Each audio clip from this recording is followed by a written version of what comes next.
sur Cocotte TV. Aujourd'hui, nous allons vous proposer une nouvelle vidéo de montage. Une vidéo de montage qui va encore s'articuler autour du Mini ITX avec une configuration qui se veut un peu plus accessible cette fois, puisqu'on est sur un processeur quad-core 3570 d'Intel, une carte graphique en HD 7870, le tout dans un boîtier plutôt accessible, le Elite 120 de couleur master avec une solution de refroidissement stock, mais quand même un SSD et un disque dur, histoire d'avoir de la performance et du stockage. Nous allons vous proposer donc une vidéo de montage complète avec tous les éléments, carte mère, processeur, mémoire, ventirad, boîtier, alimentation SSD et justement disque dur. On se retrouve tout de suite pour le montage. Avant de nous lancer dans le montage, une petite présentation des différents produits que nous allons exploiter pour cette vidéo. Nous avons tout d'abord un boîtier couleur master Elite 120, un boîtier Mini ITX relativement accessible et assez bien conçu. On trouve ensuite une carte mère DH77 par Intel, une carte mère en H77 comme on vient de le dire, qui ne permet pas l'overclocking, tout du moins jusqu'à une certaine limite, 3,8 GHz maximum avec le processeur que nous avons choisi qui n'est autre qu'un Core i5 3570. Nous n'avons pas sélectionné la version K tout simplement car la carte mère ne permet pas de dépasser un coefficient multiplicateur de 38. Nous avons ensuite deux barrettes de 4 Go en 1600 MHz qui proviennent de chez G-Skill, un disque dur 1 Teraoctet 7200 tours qui provient de chez Maxtor, un SSD Intel 330 Series 120 Go pour le système, un ventirad stock pour le CPU, une carte graphique HIS Ice-Q-X HD 7870 en turbo, et enfin nous avons une alimentation de 700 watts en 80+, relativement classique. Nous allons tout de suite débuter le montage de ces différents composants. On commence l'installation des composants avec le pôle carte mère CPU, mémoire et ventirad CPU. On ouvre tout d'abord le socket. Pour installer le processeur, on fait bien attention aux détrompeurs, avec les détrompeurs du socket. On place le CPU et on referme tout simplement le socket. Au niveau des barrettes mémoire, ce n'est pas plus compliqué. On ouvre les loquets des slots mémoire. On regarde bien que les détrompeurs correspondent. On installe la barrette dans son slot. On pousse.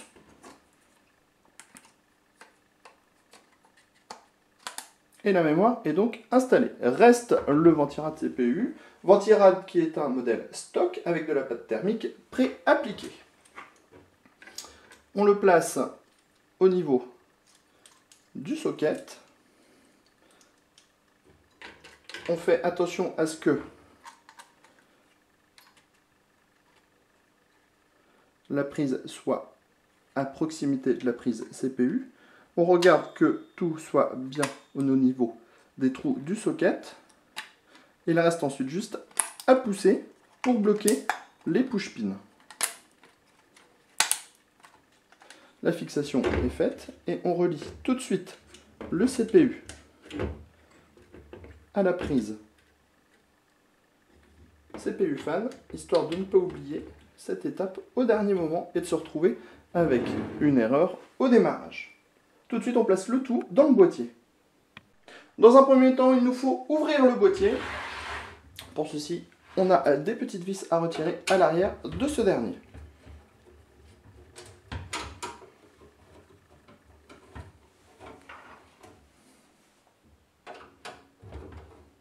Un total de 3 vis, tout simplement. Ensuite, on tire le capot, ce qui nous permet de découvrir l'architecture interne du boîtier que l'on connaît déjà si vous suivez tous nos articles. Nous allons dans un premier temps installer la backplate de la carte mère. Pour ceci, on se place à l'arrière et il faut faire preuve de force pour insérer cette petite plaque qui très souvent est relativement récalcitrante dans beaucoup de boîtiers. Mais il ne faut pas hésiter à appuyer très fort et à entendre le clac qui dit que le tout est bien installé. Nous allons ensuite, vous allez le voir, placer directement la carte mère On écarte tous les fils qui pourraient poser problème. Et il est très important dans du Mini ITX de relier tous les câbles au fur et à mesure. Vous allez voir que nous allons même installer déjà à l'avance nos câbles SATA.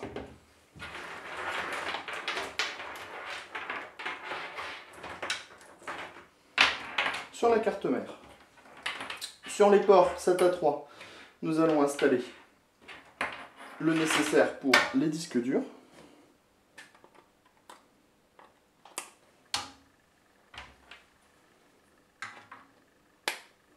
Et également une nappe pour le lecteur optique que nous allons installer sur les ports SATA 2. Ensuite, nous allons pré-câbler l'audio, l'USB 3 et les HDD LED, Power LED, Reset, Power On.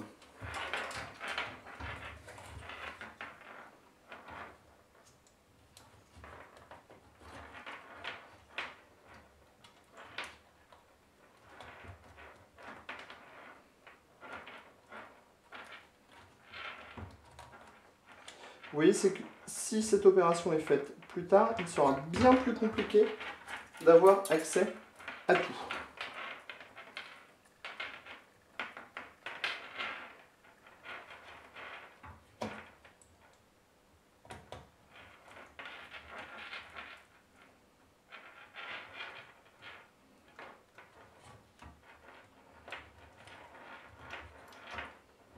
Cette opération demande, comme toujours dans un boîtier Mini ITX, beaucoup de minutie.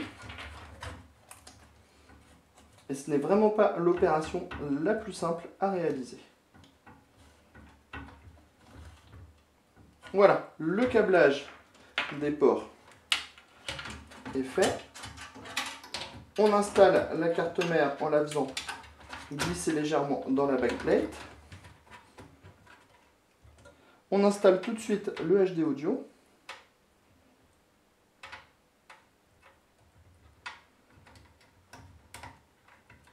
Et on en profite pour glisser le câble sous la carte mère tant que celle-ci n'est pas vissée.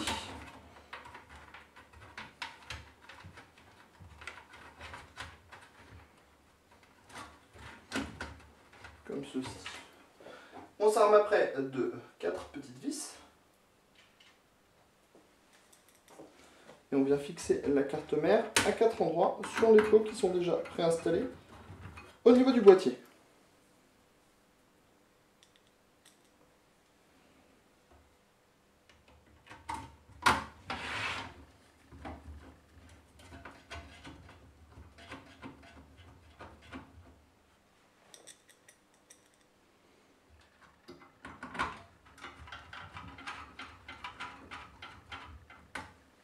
Et une dernière vis.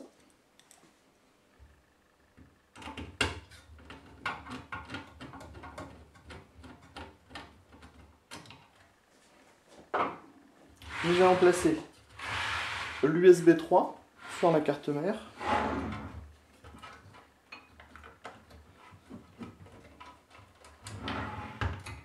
Et nous allons passer nos câbles SATA par en dessous. Voilà, nous avons déjà réalisé une bonne partie du montage. Nous allons passer maintenant à la partie stockage. Vous allez voir, le tout va être relativement rapide puisqu'on a des systèmes de montage automatiques et rapides sur ce boîtier. Dans un premier temps, il nous faut enlever la face avant du boîtier pour pouvoir nous défaire du cache de la baie 5,25 pouces. On remet ensuite la face avant en place. Et nous allons glisser notre lecteur optique à l'intérieur du boîtier. Une fois le lecteur en place, on active le système de montage automatique. En ce qui concerne le SSD et le disque dur, nous allons exploiter un adaptateur pour SSD et notre 330 Series. On place le SSD sur l'adaptateur.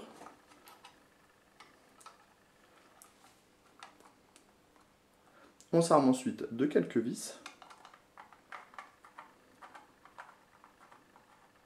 et on fixe le tout avec 4 vis au total.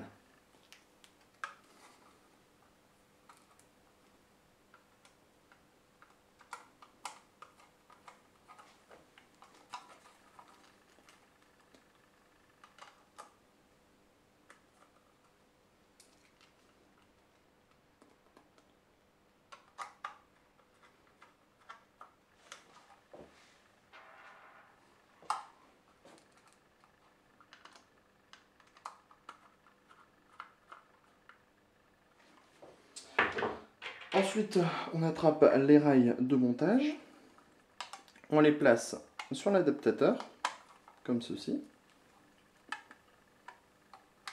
et on vient installer le SSD dans la cage HDD. Tout simplement. Au niveau du disque dur, l'opération est exactement la même. On utilise les rails, comme ceci. Et on vient insérer le disque dur dans la baie. Nous allons tout de suite relier les différents câbles SATA aux unités de stockage. Ici, le lecteur optique. Ici, les 2 unités de stockage.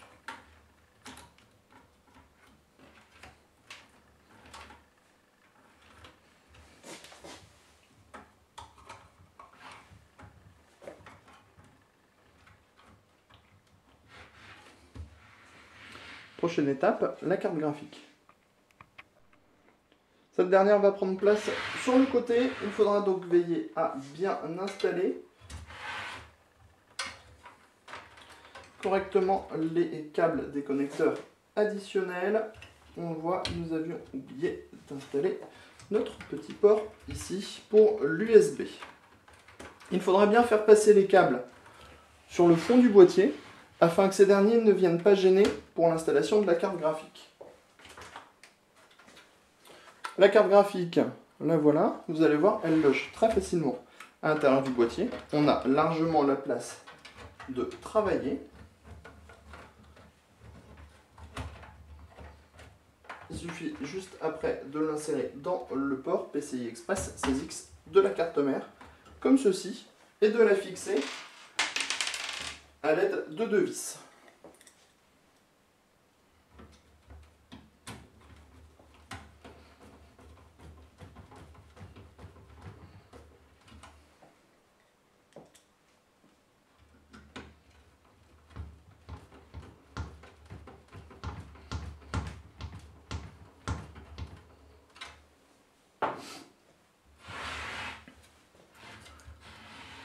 Prochaine étape et non des moindres, le câblage complet et l'installation de l'alimentation. Passons maintenant à l'installation de l'alimentation et au câblage. Dans un premier temps, nous allons installer le câble CPU pour l'alimentation du processeur. Passant le tout sur le côté. Et nous allons aussi brancher le 24 broches de l'alimentation.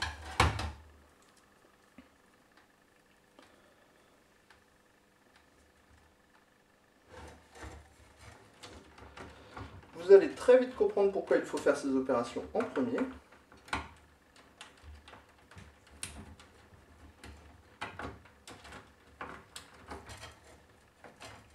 Car déjà, vous le voyez, ce n'est pas forcément ce qu'il y a de plus simple. Car l'accès dans le boîtier reste malgré tout limité. Une fois ceci fait, on retourne l'alimentation. On décide de placer le ventilateur vers le haut pour que l'alimentation s'alimente en air frais via la grille. Et surtout, c'est pour éviter toute perturbation avec le ventilateur du ventirad CPU, mais aussi les 2 ventilateurs placés dans le boîtier qui amènent de l'air frais. On place ensuite l'alimentation dans son logement spécifique. Et nous allons la fixer à l'aide de 4 vis.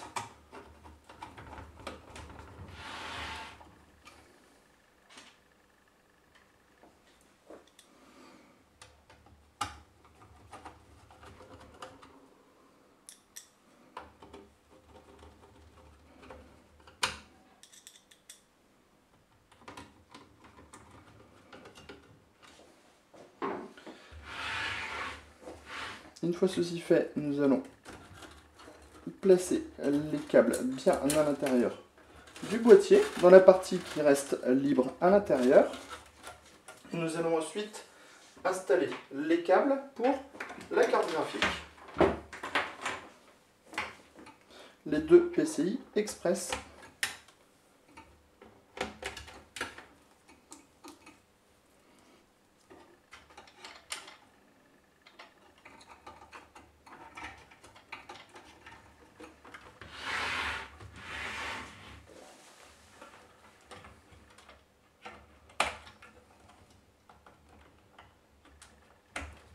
Comme ceci, et nous allons justement laisser les deux câbles PCI Express au-dessus du lecteur optique. Ils ne poseront aucun problème. Ensuite, nous allons nous occuper de toute la partie SATA avec un connecteur qui va relier directement les trois modules.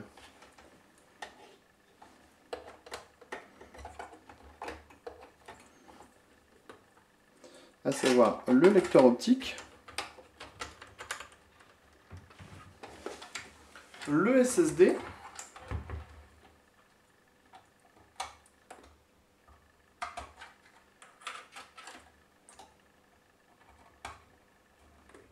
et le disque dur.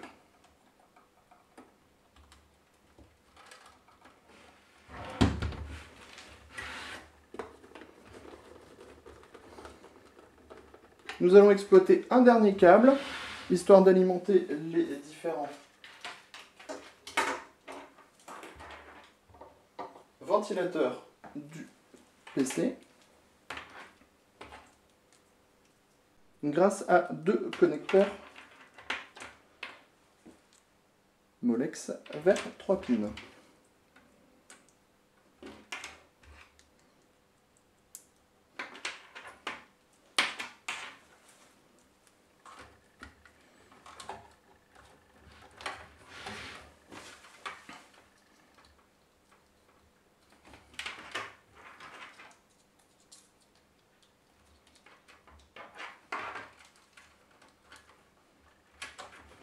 On place le tout sous le disque dur, puisqu'il y a largement la place.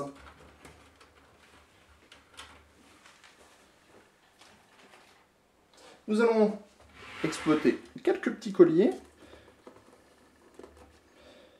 histoire de bien fixer nos câbles, bien à plat. Il ne reste plus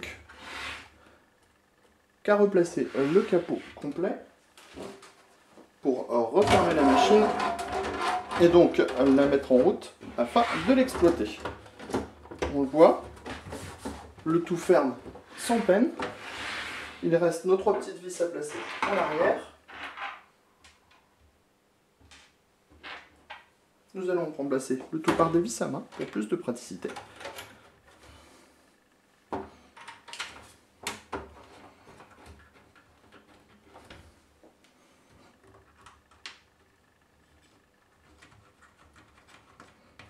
Et voilà, notre machine est prête à l'emploi.